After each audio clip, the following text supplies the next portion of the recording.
வணக்கம். இது உங்கள் அன்பு சகோதர தட்சிணாமூர்த்தி.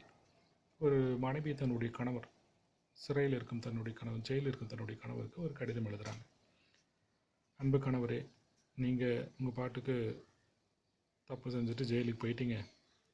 நான் 2 குழந்தைகளை வச்சுட்டு சாப்பாட்டுக்கு வழி இல்லாமல், வேலைக்கும் போக முடியாமல், எதுவும் செய்ய முடியாமல் இருக்கிறேன். நம்ம வீட்டுக்கு பின்னாடி இருக்கிற அந்த நிலங்களை பண்படுத்தி சமப்படுத்தி விவசாயம் பண்ணலான்னு இருக்கிறேன். அதுக்கு என்ன பண்ணுறதுன்னு தெரியல. அப்படியே வாழ்க்கை போயிட்டுருக்குது.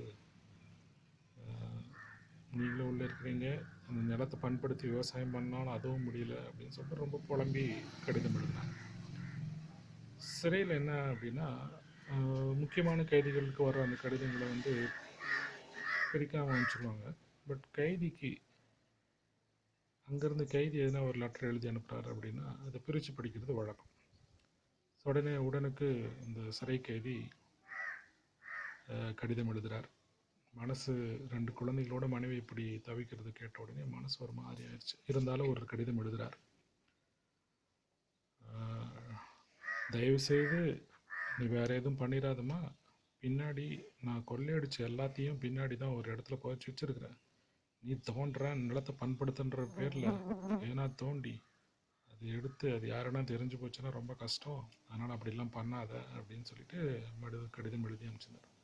அந்த கடிதத்தை சிறை அதிகாரி பிரித்து படிச்சுட்டு அதுக்கப்புறமா சென்ட் பண்ணுறது வழக்கம். அதே மாதிரி அனுப்பிச்சாங்க. உடனே மறுநாள் அந்த வீட்டு பின்னாடி இருக்கிற இடங்கள் எல்லாமே போலீஸ் ஒரு 2-3 ஜேசிபி கொண்டு போயிட்டு எல்லாத்தையும் தோண்டி இருக்கிற கல் பாறை எல்லாம் எடுத்து தேடி பார்க்குறாங்க. எங்கேயுமே கிடையாது எதுவுமே.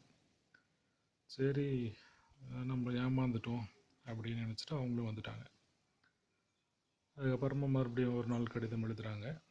என்னன்னு தெரியலைங்க, உங்களுக்கு லெட்டர் எழுதி கொஞ்ச நேரத்துலேயே நீங்கள் ஒரு லெட்டர் அனுப்பிச்சிங்க. அந்த லெட்டர் வந்த மறுநாளே பார்த்தீங்கன்னா போலீஸ்காரங்க ஒரு 4-5 ஜேசிபியோடு வந்து நம்ம நிலத்தை பண்படுத்திட்டாங்க. நான் விவசாயம் பண்ணுறேன், நீங்கள் வெளியே வர வரைக்குள்ள விவசாயத்தில் விளைச்சல் வந்துடும். நம்ம இனிமேல் நீங்கள் எந்த தப்பும் பண்ண வேணாம், நம்ம விவசாயம் செஞ்சு பொழைச்சிக்கலாம் அப்படின்ட்டு ஒரு லெட்டர் எழுதி அனுப்புகிறாங்க. உடனே அவர் போய் சேருது. அவரும் படிச்சிடறாரு. அதுக்கு இவரும் பதில் லெட்டர் எழுதுகிறார் கைதி.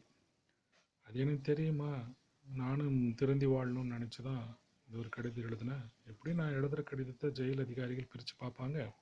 அவங்க பிரித்து பார்த்தாங்கன்னா கண்டிப்பாக இந்த மாதிரி நடக்கும்னு தெரியும். அதனால் செலவே இல்லாமல் நம்ம நிலத்தை பண்படுத்திட்டோம் அப்படின்னு சொல்லிட்டு இவர் ரிப்ளை எழுதுகிறார்.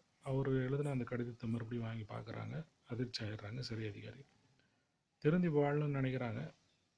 அதுக்கு தன்னுடைய புத்திசாலித்தனத்தை இது வரைக்கும் திருட்டில் பயன்படுத்தியிருந்த நபர் நம்ம திருந்தி வாழ்கிற அந்த நல்வாழ்க்கைக்கும் பயன்படுத்தணும்னு நினச்சது மிகப்பெரிய விஷயம். அதனால் தவறுகள் செய்வது இயல்பு.